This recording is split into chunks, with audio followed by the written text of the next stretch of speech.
back, ladies and gentlemen, to another video of the T20 World Cup. This is match number 14 of the T20, and today it was England versus West Indies. So you would have seen our previous video about South Africa versus Australia. Make sure you go and check that out and then come back to this video.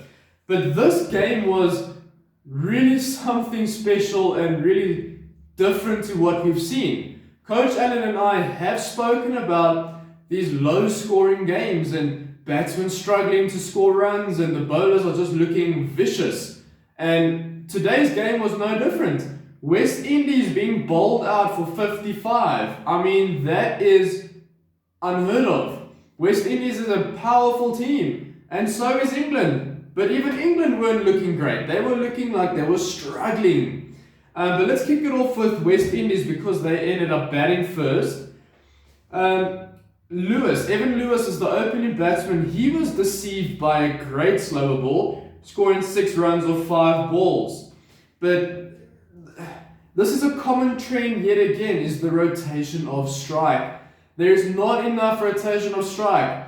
It seems like in the power play, the batsmen are so worried about clearing the field because there's only 2 fielders out that they forget to go to the basics and just rotate strike. Get the singles going, because the bad balls will come. If you put the pressure on the opposite team, then your job is done. You make it easier for yourself to score runs.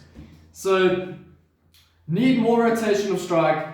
And Simmons scoring 3 runs off 6 balls, not a great shot. I think it was a poor shot, poor execution. Knowing that they've just lost 2 wickets in a row, he still goes to be the hero and play an outstanding shot. The game situation did not call for it. You need to think of the game situation when batting. What does the team need of me? What do I need to do for the team to get us to the end goal? And there was just no thought process in his shot. Picking out the fielder, hitting to the long boundary. So from England's point of view, that's fantastic because that's their game plan. Let the batsman hit to the bigger side of the field and let's see if they can clear it. If they can, well, good for you. Let's see if you can do it again. And that's what England did very well in their bowling. Yet again, Hetmeyer, he started off really good, using good foot movement. 2 boundaries in a row off the spinner, looking to double step and come down the pitch. But then yet again, 9 runs, 8 balls and he's out. Shot selection is key. Now, if I have to think of all the videos we've made so far, what have I said the most of? Rotation of strike, partnerships, shot selection, and probably a whole bunch of other stuff, but I can't remember right now. Chris Gayle wasn't looking as threatening as he normally is. I think Chris Gayle might struggle this tournament because he's used to just standing and delivering. Stand and hit the ball out of the ground. But it seems like this year of the T20 World Cup, it needs to be a lot of singles and pushing it in the gap and waiting for that bad ball and then capitalize. So Chris Gayle ended up on 13 runs for 12 balls. Very slow batting, you can tell. Low strike rates. And at the end of the power play, there were 31 runs for 4 wickets. So that just explains what kind of an outing that they had today. It wasn't great. They were not looking to rotate strike. There was no partnerships being built up. So their wickets were just falling. They were giving their wickets away to the English team. And the English team was saying, yes, we'll take your wickets so we can go back to our hotels and have an early night. And that's what happened. Nicholas Puran, 1 run of 8 balls. I mean, guys, come on. You need to rotate strike. At least make it 8 runs, 8 balls, you know. Give it a 100% strike rate. Just try and find a way to score runs. Yet again, not moving his feet. Stand and deliver, just taking a wild flash, caught behind. Bye-bye, see you later in the change room. See you next time. Andre Russell, duck off 2 balls. Just played all around the ball. Good googly by Rashid and he just totally missed it. Kieran Pollard, the captain, now he was looking to try and save the innings, but he ended up scoring 6 runs off 14 balls. So it tells you that even he was struggling, but he was trying to play the long game, even though it's a T20. His thought process was, wow, my team is in trouble. I need to stay there as long as I can to give ourselves a chance of posting a decent total on this wicket. But yet again, he had to go for it because the team was in trouble. So he needed to anchor, but yet still score runs. So difficult situation for him. And unfortunately, it just didn't pay off for him tonight. Yet again, poor execution. And I've written here in my notes in capital letters and it's underlined. Shot selection. The shot selection was appalling from West Indies. Really, really, really bad. Not looking to build a partnership and just stay around and work off the bowlers and just score runs. They were just looking to hit 6s and 4s. Cricket is not just about the big shots. It's about the rotation of strike and getting the singles, the 2s, the 3s. It's not all about the 6s and 4s. But the West Indies love playing that kind of fiery cricket where they look to hit 6s and 4s and, all that kind of stuff. So shot selection was just not good. And on a wicket that was slow, I don't think they played intelligently. They didn't think with their brains. I think they were feeling the pressure because it's the first game for them in the World Cup. And they just didn't adapt to the game situation and the pitch. Moving on to the England bowling side. Now, they were phenomenal. Great catch up front by Moeen Ali, running backwards. Running backwards, what I mean is running towards the boundary, catching the ball coming over your head. That's difficult. That takes a lot of practice and skill. But well executed from him. And I think the English bowlers just started off with great tight lines and lengths, just making it impossible for the West Indies to score runs. Now, what happens when you do that? You force the opposite team to come up with a shot that they've never done before, played before, and they need to play it, otherwise their team's in trouble and they go out. So their bowling was phenomenal. They bowled to the bigger side of the field all the time, which is clever. Utilize the ground dimensions to your advantage, and that's what they did very well. England's catching today was spot on. Not the most difficult catches, but just great. Great catching all around. Catches win matches, as we've said before on this channel. Moeen Ali, 2 wickets, 17 runs after 4 overs. The figure says it for you all. Great bowling, keeping it nice and tight.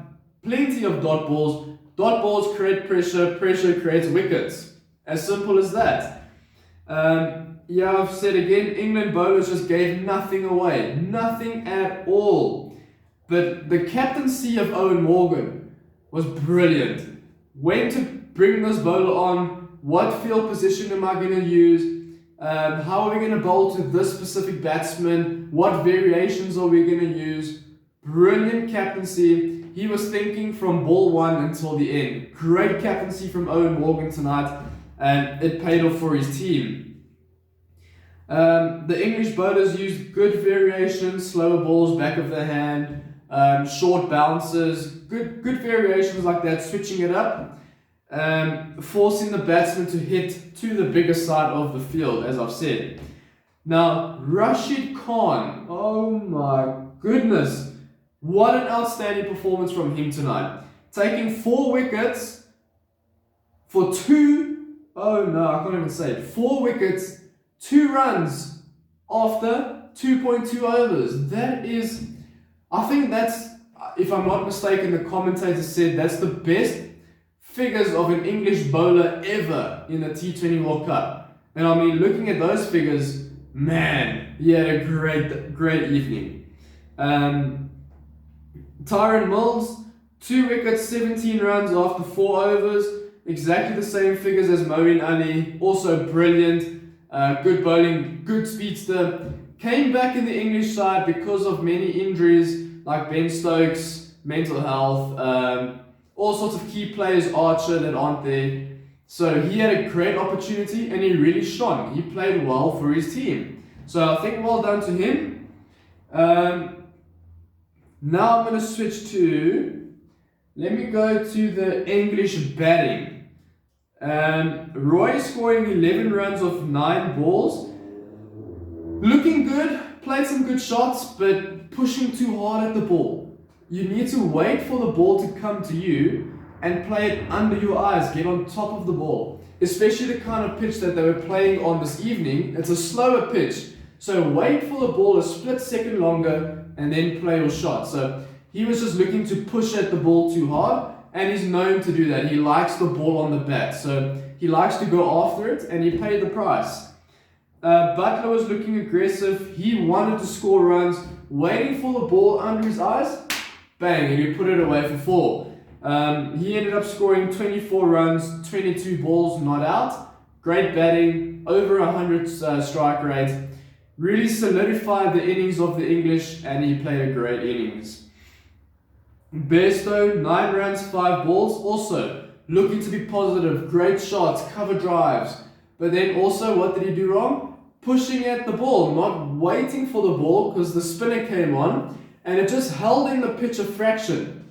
Threw the shot too early, pushing at it hard, and he also paid the price and he was out.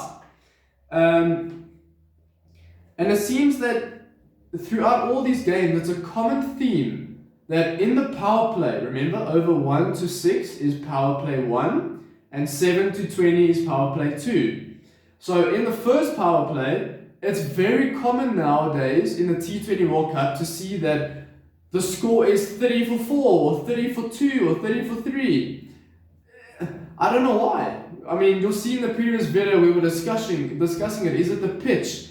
What's going on? But it seems common, and I don't know what's going to happen. But at this point in time, I can't call who's going to win the World Cup. It's going to be interesting. The running between the wickets was not good from the English side, not looking to rotate strike. Also a common thing, I've said it before. Livingston pushing at the ball way too hard. Hard hands, he just came in. You need to work your way in, get your eye in, etc, etc. Let me move on to the West Indies bowling. So at the start of the innings, they were making it too easy for the batsmen to score runs. Pace on, and the ball was just skidding through, bang, bang, bang. So making it easy for the batsmen to free their hands and let loose. As soon as they brought the spinners on though, that brought a challenge. Then things started becoming quite interesting. Line and length was sometimes too full or too wide, but they got away with it. And a great catch by Hosein, caught and bowled. Now he got 2 wickets for 24 runs after his 4 overs. For me, it was the bowler of the evening for the West Indies. Okay, very well done by him. But yeah, I think that the West Indies were just not able to cope with the English today. The English were just far superior, far better. But given to the West Indies, I thought for a second that England were in trouble. They were also like 34 runs for 4 wickets. I was like, what are we watching here? Is it going to be history events this year? Because it certainly seems like the games are getting very interesting. But no, well done to England. Let me see, they ended up winning by 6 wickets, so it was a good win. Much needed win. Puts them at the top of the leaderboard, right under or next to Australia, I'm not sure.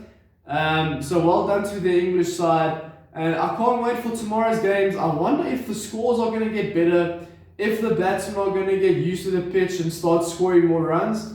I don't know, we'll just have to wait and see. But guys, as always, thanks again for watching the video. Your continued support is amazing. And Coach Alan and myself, we really appreciate your support. And leave your comments down below saying hello or whatever you'd like to say. I'll be in the comment section waiting for you and I'll respond to your comments. And guys, thanks so much for watching. Please make sure that you subscribe, like and share. And we'll see you in the next video. Bye.